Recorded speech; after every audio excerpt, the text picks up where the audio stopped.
Hello বন্ধুরা, গ্রামীণ জীবনের হাসি কান্না আবেগ আর বাস্তব রূপ তুলে ধরে যে কয়টি ইউটিউব চ্যানেল দর্শকদের মন জয় করে নিয়েছেন তার মধ্যে অন্যতম পল্লীগ্রাম টিভি। আর এই পল্লীগ্রাম টিভির প্রতিটি নাটকেই যার অভিনয় দর্শকদের হৃদয় ছুঁয়ে যায় তিনি আর কেউ নন, জনপ্রিয় অভিনেত্রী সালমা খাতুন। কিন্তু এই সালমা খাতুন কে, কিভাবে সাধারণ একটি মেয়ে থেকে হয়ে উঠলেন ডিজিটাল মাধ্যমের অন্যতম সেরা গ্রামীণ অভিনেত্রী? কত সালে তিনি পল্লীগ্রাম টিভির সাথে যোগ দেন এবং তার প্রথম নাটক কোনটি ছিল? আর সবচেয়ে বড় প্রশ্ন, পল্লীগ্রাম টিভির প্রধান মুখ টনি মণ্ডলের সাথে সালমার আসল সম্পর্কটা ঠিক কি? আজকের ভিডিওতে আপনাদেরকে জানাবো অভিনেত্রী সালমা খাতুনের জীবনের এমন কিছু জানা অজানা তথ্য যা আগে হয়তো আপনি কখনো শুনেননি। তাই ভিডিওটি না টেনে শেষ পর্যন্ত দেখুন।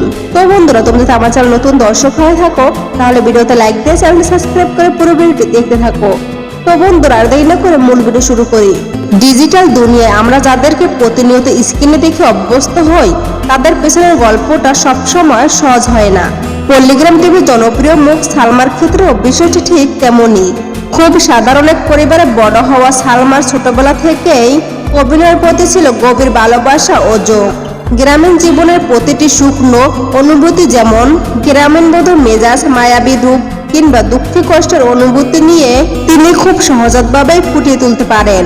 কোনো প্রতিষ্ঠানিক ডিগ্রি বা বড় পড়ার ব্যাকগ্রাউন্ড ছাড়াই কেবল নিজের মেধা আর সাবলীল অভিনয়ের জোরেই তিনি লাখ লাখ দর্শকদের হৃদয় জায়গা করে নিয়েছেন। অনেকের মনেই প্রশ্ন জাগে, সালমা খাতুন কত সালে পল্লীগ্রাম টিভি চ্যানেলে যোগ দেন এবং তার জীবনের প্রথম কাজটি কি ছিল? পল্লীগ্রাম টিভি ইউটিউবে নিয়মিত কাজ শুরু করার পর থেকেই একের পর এক নতুন মুখ নিয়ে আসতে থাকে। সালমা খাতুন এই টিমে যুক্ত হন ইউটিউব নাটকের জনপ্রিয়তার শুরুর দিকেই। পল্লীগ্রাম টিভির ব্যানারে অভিনয় শুরু করার পর তাকে আর পেছনে ফিরে তাকাতে হয়নি। তার প্রথম দিকের উল্লেখযোগ্য নাটকগুলোর মধ্যে দর্শকরা প্রথম একজন সহজ সরল অথচ আত্মবিশ্বাসী গ্রামীণ নারীর চরিত্রে তাকে আবিষ্কার করেন, যেমন ব্যর্থ, মাস্টার মাইন্ড, লাভ ম্যারেজ বা পরিণামের মতো একের পর এক সুপারহিট নাটকের মাধ্যমে সালমা প্রমাণ করেছেন তিনি কতটা দক্ষ অভিনেত্রী। তো বন্ধুরা, এবার আসা যাক দর্শক মহলে সবচেয়ে চর্চিত প্রশ্নটিতে। পল্লীগ্রাম টিভির সহ শিল্পী টনি মণ্ডলের সাথে সালমার কিসের সম্পর্ক? পল্লীগ্রাম টিভির প্রতিটি হিট নাটকেই টনি মণ্ডল ও সালমাকে জুটি হিসেবে দেখা যায়। পর্দায় তাদের অনস্ক্রিন কেমিস্ট্রি, ঝগড়াঝাটি কিংবা ভালোবাসার দৃশ্যগুলো এতটাই বাস্তব মনে হয় যে অনেক দর্শকই মনে করেন বাস্তবেও হয়তো তারা স্বামী স্ত্রী বা প্রেমে আবদ্ধ। কিন্তু বাস্তব সত্যটা কি?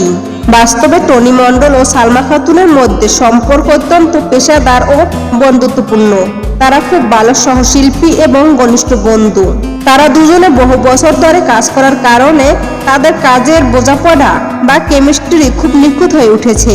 ক্যামেরার সামনে তাদের যে স্বামী স্ত্রী বা প্রেমিকের রূপ দেখা যায় তার নিচেই নাটকের স্ক্রিপ্ট ও দুর্দান্ত অভিনয়ের ফসল। স্ক্রিনের বাইরে তারা শুধুই সহকর্মী ও ভালো বন্ধু। সালমা খাতুনের এই বিপুল জনপ্রিয়তার পেছনে রয়েছে কিছু গুরুত্বপূর্ণ কারণ। সেগুলো হলো ডায়লগ ডেলিভারি থেকে শুরু করে মুখের এক্সপ্রেশন, কোনো কিছুতেই মেকি ভাব নেই।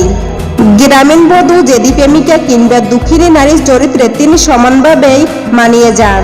টনি মণ্ডল ও আগুনের সাথে তার জুটি কন্টেন্ট ইউটিউবে কোটি কোটি ভিউ অর্জন করে। তো বন্ধুরা, অভাব অনটন কিংবা সাধারণ জীবন থেকে শুরু করে আজ ইউটিউব দুনিয়ার জনপ্রিয় তারকা হয়ে ওঠা সালমার এই পথ চলা সত্যি অনুপ্রেরণাদায়ক। পল্লীগ্রাম টিভির এই প্রিয় অভিনেত্রীর অভিনয় আপনাদের কেমন লাগে? টনি ও সালমার জুটির কোন নাটকটি আপনার সবচেয়ে প্রিয়? কমেন্ট করে আমাদের জানাতে ভুলবেন না। ভিডিও ভালো লাগলে লাইক দিন এবং এমন সব জানা অজানা বিনোদনের খবর পেতে আমাদের চ্যানেলটি সাবস্ক্রাইব করে পাশেই থাকুন।